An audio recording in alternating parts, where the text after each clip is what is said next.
Hello and welcome to Sports Fan Entertainment, where despite the Tennessee Titans firing their head coach Brian Callahan, not much has changed quite yet as the Tennessee Titans fell today to the New England Patriots 31-13. Guys, we're not going to be here long today because what's the point? I mean, honestly, I think the last two videos I made on this channel, I ran it for like over 40 minutes. Am I really just going to rant about the same thing? I mean, now I'm not saying fire Brian Callahan, so that's something different. And we'll talk about the game for sure, but we're not going to be here long because what's the point? Can we just go live our lives and just not worry about this team and the state of this team and this franchise? I do have some points that I do want to make, and obviously, I will answer any super chats that come in. But, I mean, this franchise is at a point of complete desperation, failure, misery, depression, the likes of which now I'm about to say, or it's trending towards we've never seen. But maybe the Oilers actually used to be pretty bad. I think it was like in the 70s. But most of us have never seen, particularly if you're in the Tennessee Titans era. Now, make no doubt about it. Okay, 2013 was mediocre. 2014 and 15 were really bad. However, if you're looking back at our history now, 2022 was a 7-game losing streak to end that year. 2023 was mediocre at 6-11. 2024 was an absolute disaster, and this is barely toward yet another disaster. So you're looking at a 3-4 year stretch that is going to go down maybe as the worst in this franchise's, at least the Tennessee Titans, history. That is what we are barreling towards every week. And it's just fantastic. So let's start with this. I already see the Cam Ward hate. And I understand the Cam Ward hate because the fumble was awful. It was awful. It was Will Levis-esque. He panicked. He lost the ball. It essentially ended the game. So I'm not here to defend that. But what's more awful to me today is still the defense. The defense today was so awful. They had no chance except for the occasional sack that somehow happened. I mean, somehow they ended up today with like 4 sacks. I don't know how the hell that happened. It was just a random sack here or there. It didn't really stop them much of doing anything. Ended up with 4 sacks, by the way. But they had no chance of stopping Drake May from completing passes outside of that. None. He ended up 21 of 23 today. That is why we mainly lost this game. Now, the Cam Ward fumble cinched it. But we had no interest and no chance of stopping this Patriots offense by the time the third quarter got going. None. These corners and our coverages are so awful. And today it was really a coverage thing more so than a talent thing, in my opinion. I mean, there was one pass that was to, I want to say it was to Demario Douglas. Although it could have been Matt Collins. Where I'm telling you, Jalen Armour-Davis had to be 15 yards off him. He just ran a slant. Boom, it went for 35 yards. And I'm like, wow, they had no interest in covering him at all. What the hell is that? That play was over before it even began. I don't care if you have the New York Giants 88 defense, okay, or whatever year it was when Lawrence Taylor was doing his thing. No one was going to get to Drake May by the time he was able to hit this slant for 35 yards. It was incredible. L'Jarius Sneed stinks. That touchdown was absolutely brutal. The one that went to Kayshon Boutte at the end of the first half and then led to us, got us to lose the lead and then eventually, started the downward spiral that was the rest of this game. L'Jarius Sneed stinks. Jalen Armour Davis stinks. Roger McCreary is not consistent enough. These cornerbacks stink, and Denard Wilson stinks. So he's next to go. You're next up. I mean, look, the defense last year, at least statistically, when it came to yards, wasn't that bad. But this year is pretty bad, and I can't defend it, so I won't defend it. It was awful today. I mean, they just had no chance in hell. I mean, outside, again, those random sacks that happen occasionally to stop the occasional drive,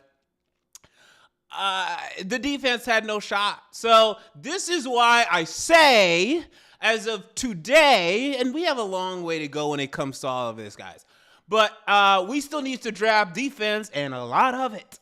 Okay, because we still have, and I know we have 4 sacks today, really relatively no pass rush. And as of today, and where we're going to pick today, unless if we trade down, which is certainly possible, and I think a lot of people are going to recommend that we do that. Even I probably recommend we do that. There's more defensive talent at the top of the draft than there is offensive talent. Really, like there's a Jordan Tyson is making a top 5 argument next year. Okay, I'm intrigued. Carnell Tate is going up boards, but I don't know if he's going to end up being a top 5 pick. Same goes for Mekhi Lemon. So those are probable, I mean, maybe top 10 picks, but I hope you're not going to be this bad to where, I mean, the only wide receiver, and I can't even say this anymore, but I was going to say, like, the only wide receiver I'd ever tank for would be, like, Calvin Johnson or Larry Fitzgerald.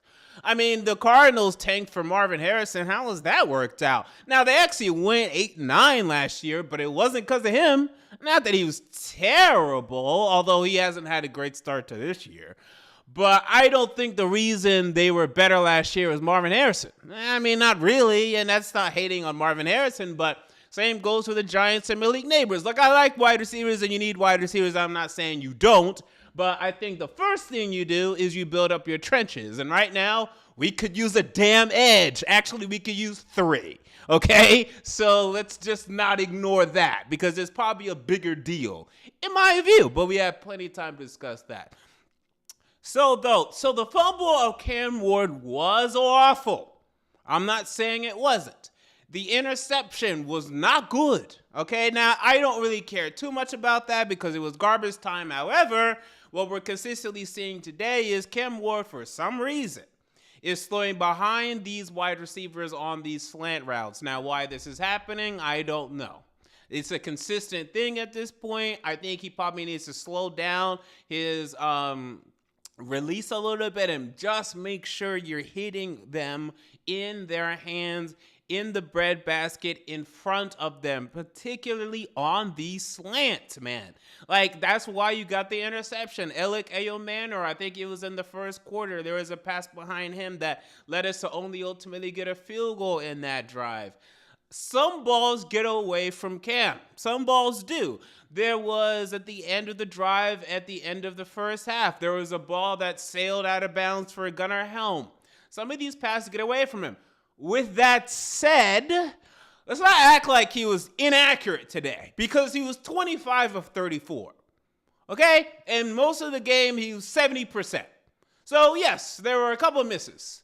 But he was 70% for most of the game, and whatever 25 divided by 34 is, what is that? That's 5 divided by 7 almost, which is like, what is that? Even I can't do the quick math on that. 71? So, yeah, I mean, I'm not really going to go too harsh. He's missed some throws. The quarterbacks miss throws, unless if you're Drake May, apparently, today. But if he goes 25 out of 34 for the rest of his career, I'm happy. So that's not my main concern. The fumble is my concern. And then, yeah, just some of these slants, like, can you just hit them a little bit more in stride? Please, thank you. But it's better than some of these games where we've had where the Broncos, he was under 50%. And again, I know there were drops in that game. I don't care. If you get under 50%, I can't defend you. I mean, I would really have to see a lot of drops, and in that game there were 5. So if they don't have the 5 drops, and yes, he goes over 50%, but it's still not great. And then the Texans game where he was 10 of 26. So the encouraging thing is last week he was 26 of 38, and this week he was 25 of 34. So the completion percentages are going up. So I just looked at the completion percentage today. It was 73.5. Boom. Last week it was 68.4. Boom. Now, what I don't love is this is now the 5th straight game with an interception. This is now 5 games total this year with a fumble loss. Not good. And this is not surprising because he was a very turnover-prone quarterback in college. Now, he was very touchdown-prone too, and we haven't seen that, unfortunately. And the hope was and is that we get that upside and not as much of the downside. So that's something that we have to see more of. When it came to his ability to deal with pressure today, I think it was actually slightly better, actually. And I know that's going to be a little surprising because I'm pretty sure he took, 5 sacks. Some of those were only 1 or 2 yards because he was trying to escape and then he couldn't ultimately. I did not think Kevin Zeitler played well today. I thought he had his worst game as a Tennessee Titan by far. He was the one I noticed the most. Latham also let up a sack as well. So that wasn't great. But, yeah, the only thing that I'm concerned of is the fumbles. The interceptions, again, it wasn't a great interception by any means, but I'm not going crazy yet because he hasn't had a multi-interception game yet. He's just had 5 straight games with 1, which isn't good, right? You don't want to throw an interception every game. Boom, you have 17 interceptions on the year, right? That's not something that's good either. But I'm not panicking. I know a lot of people are. I'm not. And then I hate the revisionist history. Like, the people are making the argument, because this is the big storyline for this game, is, the Tennessee Titans shouldn't let go of Mike Vrabel. They made a huge mistake letting go of Mike Vrabel. And here's the argument that just defeats that. If we kept Mike Vrabel for 2024, if we did this, what is our record in 2024? Now, I will grant you, it's going to be better than 3-14. He's going to win us more games than Brian Callahan. But are you willing to sit here and tell me we have a winning record last year? There's no way in hell. That team goes 6-11 at best. So you're telling me that Mike Vrabel, after going 7-10, 6-11, and then, and I'm being generous here, 6-11, you think we would have kept him? That is one of the dumbest arguments out there. He would have been fired after that 3rd season anyway. So you can say they did it early.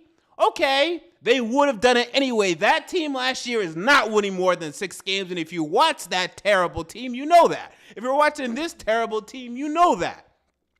I don't even think Vince Lombardi can get this team to 7-8 wins right now. I don't know if it's possible. I don't know if it's possible. So I just don't want to hear it. It just doesn't make any sense. You're just completely ignoring we had a whole year without him. We would have been good with him, and then they fire him. It doesn't matter. Or we have another bad year this year and we fire him. The whole thing was screwed. You're not going 3 straight losing seasons unless if your name is like Robert Saleh. And for some reason, the Jets keep trying the Aaron Rodgers thing, and kind of Aaron Rodgers' injury saved Saleh. Otherwise, he would have been fired. If you go 7-10, 6-11, 6-11, like your boy Arthur Smith did in Atlanta, you get fired. You can't go 3 seasons without a winning year. Not in today's NFL. You can't. They're not getting rid of John Harbaugh because he's going to have 1 losing season in the last, probably now it's been, when did Lamar Jackson get drafted? 8 years. And they're probably going to fire him. Okay? So you just can't do it. Like, he was going to be fired. I'm telling you, he was going to be fired. And you're also ignoring the fact that he wanted more control over the roster. They might have given it to him, and I don't think he should have it. But Um, to me, no matter what, this team is not good last year. He gets fired anyway. It's a terrible argument. It doesn't make any sense. Sometimes these marriages, they're just doomed to fail. Sean Payton couldn't go having multiple losing seasons in New Orleans. I think he did go 7-9 for like those 3 years in New Orleans. He did do that. And then eventually they got tired of him and they moved off from him. And maybe you say today they regret it. I don't think that they do. Now, they haven't had much success since then, but he would have been fired anyway. Like, he would have been fired anyway. I'm just telling you. Mike McCarthy would have been fired anyway. He went 12-5 for 3 straight years, and then last year had a down year going 8-9. He got fired. That's a consistent playoff team. He got fired. So you think we're going to have 3 losing seasons in a row and keep our head coach? No way. It's nuts. And people keep making this argument. So anyway, and look, he's doing well with the Patriots right now, and good for him. Drake May's playing great. I think some of that has to be attributed to Josh McDaniels, obviously, because God knows Mike Vrabel doesn't know anything about offense except for maybe running the football. So keep that in mind. And then also keep in mind that they haven't had the strongest schedule. The only winning team that they've beaten, and it's a very impressive one, is the Bills. Okay? That's it. They beat the Dolphins. They beat the Panthers. Although never mind, now the Panthers are a winning team. They beat the Bills, the Saints, and us. So, look, they had a weak schedule. I had them making the playoffs this year. Because I looked ahead at their schedule, I was like, wow, they're probably going to make the playoffs as long as they get something out of Drake May. Anyone could have seen this coming. If you had any sort of understanding of the Patriots team and their schedule this year, you saw it coming. This is not shocking to anyone who was paying attention. This is not shocking at all, okay? And then we'll see what he does after that. So that's it on that. So what else do I even want to hit on? The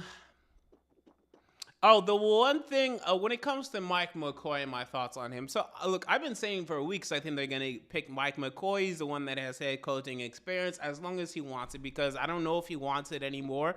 I don't know if he still has a desire to be a head coach or to be an interim. So you always have to consider that. And I don't talk to him, so I don't know. But it looks like he wanted it. He took it. And things started off great.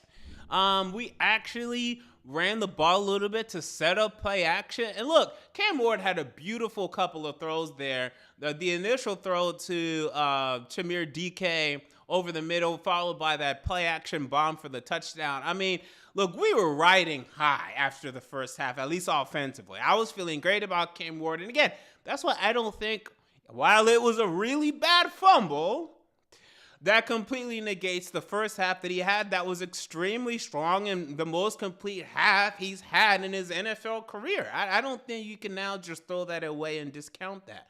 It was very impressive. And now, for the first time, okay, we're seeing signs of life from Chimere DK because, people, they just want to slot in, whatever. Up to this point in this game, he has 9 catches for 26 yards. So before this game, I didn't care about Chimere DK. Let me know when he does something outside of the return game. With the return game, yes, I like Chimere DK. And then we saw that today as he had 4 catches for 70 yards and the receiving touchdown. Okay, so now I see, okay, we can maybe slot him in for future plans as the slot wide receiver for this team, as a piece moving forward for this team that we have to account for and that we can actually be somewhat excited about. So that was nice to see. All right, so there was that. I don't know why we abandoned the run. I thought that was the one real criticism I had of Mike McCoy today. I thought that was a big mistake. Because ultimately, we ran the ball 12 times. We threw the ball 34. No. We still need to be a running football team. We still need to set up play action. I'm not saying we had tremendous success running the ball today. Ty Spears, 5 carries for 22 yards. And Tony Pollard, 6 carries for 18. But you have a rookie quarterback. I mean, you still need to run the ball. You still need to set up play action. You still need to ease the things that you're asking of him. And I think ultimately they kind of went away from that. So that's something that I would like to see more of moving forward. I will say this. I mean, we did have Tony Pollard doing more things in the pass game, so maybe that was a reason why they were doing more of the short pass game than running the ball. I still think you have to run the ball. And Tony Pollard did have 6 catches for 43 yards, but still run the ball. People want me to give Van Jefferson his flowers. No. Look, he's playing fine right now. He's actually being more reliable than I would have anticipated for him. But I got a tweet today, and he was like, man, you were wrong about Van Jefferson. He's been really good. I'm like, dude, what are you talking about? He's on pace for 300 yards this season. When is that moving any sort of needle whatsoever? He's had 2 games where he's played decent. The first 4 or 5 games he was completely non-existent. So I can't give you credit for the last 2 games when the first 5 games of the year you were completely non-existent. Like, you couldn't have been more non-existent. So I'm not giving you credit for that. If he continues this up, then okay, maybe. But he hasn't done that. Let's see. So look, obviously, and I never would have championed this unless we just went on an incredible run. Mike McCoy is not our future head coach. I don't think anyone was anticipating that. I don't think anyone was asking for that. I don't think that was on anyone's radar anyway. So, one step towards that. Although I gotta be honest with you, I'm very annoyed at some of the reports, some of the very early reports, in terms of who that we are interested in. That Matt Nagy, who was a failure in Chicago, is being heavily considered. That Arthur Smith is being considered. That Anthony Weaver is being considered. Where's Joe Brady? Where's Cliff Kingsbury on these lists? These lists are not looking impressive to me whatsoever in terms of early interest. If they get Matt Nagy just because he's Borgonzi's boy, Borgonzi, congratulations, you're now on the clock. Because I don't know why you would hire him other than him being your boy. You're now on the clock. Do not love that at all. I don't love it at all. And I know, well, he has experience. Well, I don't care. I saw him flame out in Chicago, and I know Matt Eberflus wasn't much better, but at all. But I just have no interest in Matt Nagy. I mean, I really don't. I mean, he's just a product of the Andy Reid machine there in Kansas City. And I know he had the 1 year, very successful year with Mitch Trubisky. They went like 12-4, and they made the playoffs. Okay, and then he did nothing. So, and they never developed Mitch Trubisky, and he was ultimately fired as a result of that. I just don't have an interest in Matt Nagy. I'm sorry, I just don't. So that's the one thing there. The only argument for me for him is he has a winning record. So you can give him that. Like, he went 34-31. Okay, give him that. But other than that, I mean, Bears fans are not crying about Matt Nagy not being there. And you can ask them about that. So we're going to see. Hopefully we get some more interesting names out there, because as of right now, I'm not loving what I'm hearing in terms of that discussion. I did also want to have this discussion. So we need to talk a little bit about Amy Adams Strunk, because I continue to be somewhat of a defender of hers, and here's why. So you remember she took over in 2015. She was like instrumental in us hiring John Robinson. She was instrumental in us firing Mike Mularkey and bringing in Mike Vrabel. So for the first 6 years of her ownership, things were going pretty good. The only thing I was annoyed by was I thought we ruined Mariota. Turns out Mariota, just with the injuries and some of the things psychologically, kind of got in the way. I think clearly she's made bad hires since then. The Brian Callahan hire ultimately was not good. Now, would I have done it? Yes. He was my number 1 candidate. Mike McDonald was my number 2. I didn't sit down with them, by the way, so maybe if I did, I would have made a different decision. But just based off paper and resume, she made a bad hire. I'm still not blaming her for the Mike Vrabel thing, because I think while we're slightly better last year, I think we're still not good and he gets fired anyway, so I don't care about that. She fired John Robinson, which I think we all agree we're fine with. I do have a problem with the hiring and firing of Rand Carthon as quickly as it was. That signals a little bit of dysfunction, and now the Callahan thing. So it's clearly gotten worse. However, for me, what I want my owners to do mostly, in most cases, is to cut the checks and shut up. Mostly. The only cases in which that is not true is if you have a legitimate football or basketball, whatever sport it is, background, and you actually have input to give. If you're just writing checks, write checks, kiss babies, come to the games, that's it. I also have a problem with how bad the stadium is right now. It's not in great shape. The fan experience is not great, so I have a problem with that. But I'm going to give her another shot here. And ultimately, it's not my choice because the only way she's not going to be owner is if they kick her out. And there's no indication of that right now. Like, I do believe she still only owns a third, so technically, the other two Adams could force her out. But I don't know how good they are. The son, or I'm not sure if it's her son or Bud's son. It should be Bud's son. One of the sons has no interest. I mean, every time I see him, it's like, dude, the guy's barely alive. I mean, like, I'm telling you. So I know that son has no interest. And then there's another one, which I think is her husband, technically, that also owns a third. Let me look up exactly what the breakdown is. So they would have to band together and kick her out, which I don't foresee anytime soon. Now, if things get worse here, it certainly could happen, or at least continue the way it is. But I would have to see it. Okay, so right now, let me reframe that. So Amy Adams Strunk owns 50%. The other 50% is by Kenneth Adams IV, Barkley Adams, who that's the kid I was talking about. He looks like he has no interest. None. And then Susan Lewis, who's the widow of Bud Adams' son, Kenneth Adams III, and mother of Kenneth Adams IV and Barkley Adams. Okay.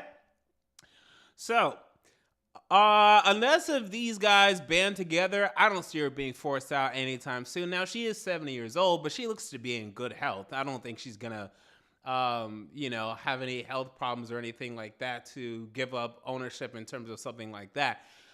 So I just think she's entrusted some of the wrong people because the Brinker thing was weird. They trusted Rand and ended up not working out at all. And then she trusted Callahan and also ended up not working out at all. So I think we're on a bad run. I don't think that it completely negates the first 6 years, though. Not yet. If we have 2 more years of this, okay, get rid of her. But I'm not completely in the get rid of her today train like a lot of people are. Like, the only thing that really makes me would ever say that would be the fan experience, because the fan experience right now is awful. But I'm also considering the fact that I think they don't care because they have a new stadium coming out. So they're letting this stadium and this fan experience be absolutely terrible, considering the fact that they're getting a new stadium anyway, and they're just putting all their effort and money into that.